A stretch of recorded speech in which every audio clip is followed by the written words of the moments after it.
As I write this, fire is 500 meters from the largest King Billy pine forest in the world on Mount Bobs, an ancient forest that dates back to the last ice age and has trees over 1,000 years old.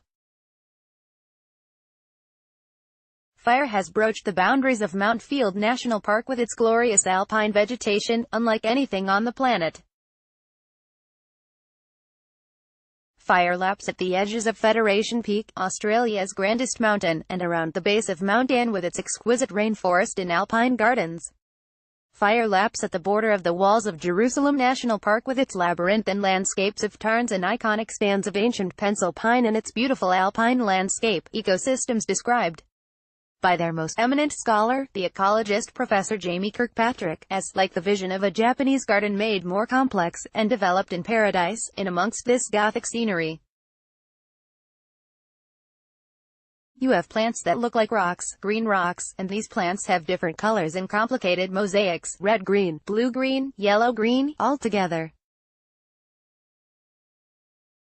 It's an overwhelming sensual experience really. 5 years ago, I was contacted by a stranger, Professor Peter Davies, an eminent water scientist. He wanted to meet because he had news he thought would interest me. The night we met, Davies told me that the southwest of Tasmania, the island's vast, uninhabited and globally unique wildland, the heart of its World Heritage Area, was dying. The iconic habitats of rainforest, button grass plains, and heathlands had begun to vanish because of climate change. I was shocked. I had understood that climate change's effects on Tasmania would be significant but not disastrous, the changes mitigated by Tasmania being surrounded by seas that were not heating as quickly as others. The island's west would get wetter, the east a little warmer and drier, but compared to much of the world it didn't seem catastrophic. But it wasn't so. Tasmania's sea waters were warming at 2 to 3 times the global rate. Davies' work, with that of other scientists, was revealing the warming and drying of Tasmania's western highlands, and the growing impact this was having. The highland lakes of Tasmania would, for example, in the next 70 to 100 years see between a 10% and 20% drop in rainfall, coupled to a 20% to 30% increase in evaporation. By the end of this century, a significant proportion of these lakes and wetlands will cease to exist or be largely dried out much of the year. Then there was the startlingly new phenomenon of widespread dry lightning storms. Almost unknown in Tasmania until this century, they had increased exponentially since 2000, leading to a greatly increased rate of fire in a rapidly drying southwest. Compounding all this, winds were also growing in duration, further drying the environment and fueling the fire's spread and ferocity. Such a future would see these fires destroy Tasmania's globally unique rainforests and mesmerizing alpine heathlands. Unlike mainland eucalyptus forest, these ecosystems do not regenerate after fire, they would vanish forever. Tasmania's World Heritage Area was our Great Barrier Reef, and, like the Great Barrier Reef, it seemed doomed by climate change. Later Davies took me on a research trip into a remote part of the southwest to show me the deeply upsetting sight of an area that was once peatland and forest and was now, after repeated burning, wet gravel. The news was hard to comprehend. The enemies of Tasmania's wildlands had always had local addresses, the Hydroelectricity Commission, guns, various tourism ventures. They could be named and they could be fought, and, in some cases, beaten. But the new danger was not here. It was in the sky, it was carbon, and every year there was more of it. The name of the crime was climate change. 6 weeks ago, the future that Davies and others had been predicting arrived in Tasmania. Lightning strikes ignited what would become known as the Gel River fire in the island's southwest. In later weeks, more lightning strikes led to more fires, every major one of which is still burning. Tasmania subsequently recorded its driest January on record, with maximum temperatures an astonishing 3.22 C above the long-term average for the month. Fuel loads were, according to the Tasmanian Fire Service, 20% to 30% drier than average. In such an unprecedented environment, the fires were unstoppable. Smoke billows from a bushfire south of Huonville in southern Tasmania last week. Photograph, Rob Blakers, AAAP Today. Tasmania is burning. Its fires are so large that a firefighting team was reportedly called out in New Zealand to investigate a heavy smoke haze that turned out to have drifted across 2,500 kilometers of ocean from the Tasmanian fires. Firefighters are confronted with 1,629 kilometers of fire front, with fires having consumed 190,000 hectares, or 3% of Tasmania's land, with authorities warning there is no sign of the fires abating for several weeks, and the potential for catastrophic consequences still a distinct possibility. To date, Tasmania has had the extraordinary luck this summer to not have had the gale force winds that characterized the tragic 1967 fires, in which 62 people perished within a few hours. But luck is only that, and one day soon, this summer or next, or the one after, that fatal day will dawn, and the catastrophe that will result will dwarf all previous Tasmanian fires in its fatal tragedy, because everything else has changed, and all for the worse. The Tasmanian fires have attracted little national media attention because there has been as yet, thankfully, no loss of life and only a handful of homes burnt. And yet these fires signal a terrifying new reality, as disturbing and ultimately almost certainly as tragic as the coral reef bleaching of the Great Barrier Reef. What has become clear is that another global treasure in the form of Tasmania's ancient Gondwanaland remnant forest and its woodland alpine heathlands are at profound and immediate risk because of climate change. Heroic efforts have been made by remote area firefighters to preserve some of these rare ecosystems. But when communities in the Huon came under threat, most of these resources were diverted to that front. Such resources don't come cheap. A single drop by a Hercules C-130 water bomber is understood to cost $75,000. And so, without a far greater investment of money in the coming years, scientists believe these global treasures are doomed to destruction. This week or next year or the next, the certainty is that without extraordinary effort, they will burn and be gone forever.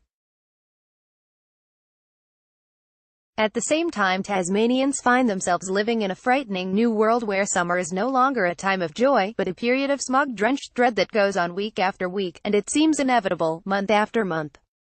Whole communities have been evacuated and are living in evacuation centers or bunking down with friends and families.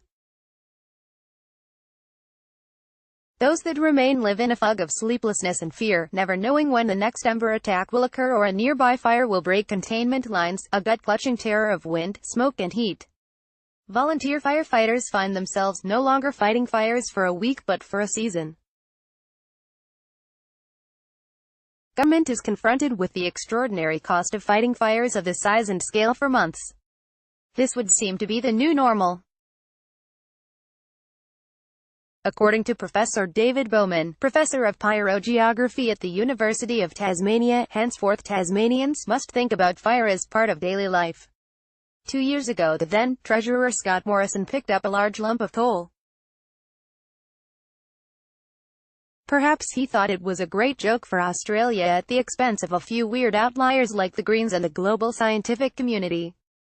Or perhaps Morrison wasn't really thinking anything. Perhaps the greatest error of journalists is thinking people at the center are more than they seem. The problem with people like Morrison, the true terror, is that they may be so much less. Scott Morrison hands Barnaby Joyce a lump of coal during question time in Parliament. Photograph, Mixikas, AAAP, "This is coal," Morrison began babbling. "Don't be afraid, don't be scared, won't hurt you."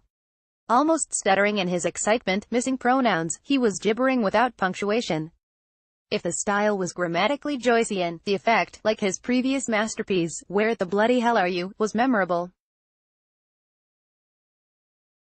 He waved the piece of coal around like it was the sacred host itself, he swung it high and he brought it so low that for a moment it was as if a wildly guffawing Barnaby Joyce seated next to him might lick it.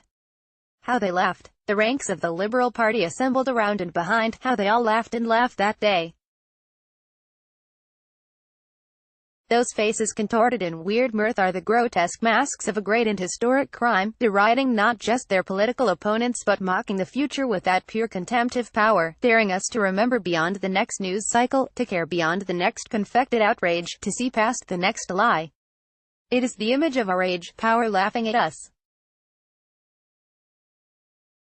Scott Morrison brings a chunk of coal into Parliament. Scott Morrison's proudest boast is that when the barbarians were at the gate, he stopped them. But now the truth is clear, the barbarians were never at the gate. They were always here, in the palace, in power, and they were blinding us with their lie that the enemies who would destroy our world were the wretched and powerless who sought asylum here. And all along our real enemy was them, those who held up lumps of coal in front of their throne, and laughed and gloated, won't hurt you, won't hurt you. But it is. What has become clear over these last 4 weeks across this vast, beautiful land of Australia is that a way of life is on the edge of vanishing. Australian summers, once a time of innocent pleasure, now are to be feared, to be anticipated not with joy but with dread, a time of discomfort, distress and, for some, fear that lasts not a day or a night but weeks and months.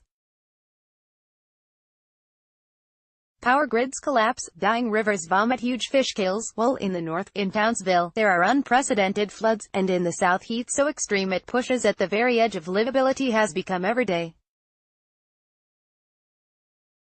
And the future in which the people of Tasmania now find themselves, in the evacuation centres, camped in friends and family homes, fighting fires day after week after month, isn't just frightening. It's terrifying.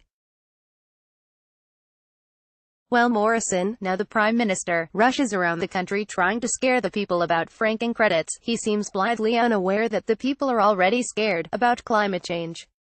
Climate change isn't just happening. It's happening far quicker than has been predicted. Each careful scientific prediction is rapidly overtaken by the horror of profound natural changes that seem to be accelerating, with old predictions routinely outdone by the worsening reality: hotter, colder, wetter, drier, windier, wilder, and ever more destructive. When Scott Morrison visited Tasmania yesterday, he wasn't photographed holding a lump of coal up in Giveston, in the evacuation centre at Huonville. In the sacred King Billy pine groves of Mount Bobs or the exquisite cushion plant gardens of the walls of Jerusalem. I doubt he had the folly to tell people don't be scared. I am sure that he looked concerned and perhaps occasionally he smiled, the smile of the weak man, the smile of all the empty men. And tomorrow there will be another welcome photo opportunity at another unprecedented natural disaster, another fire, another flood.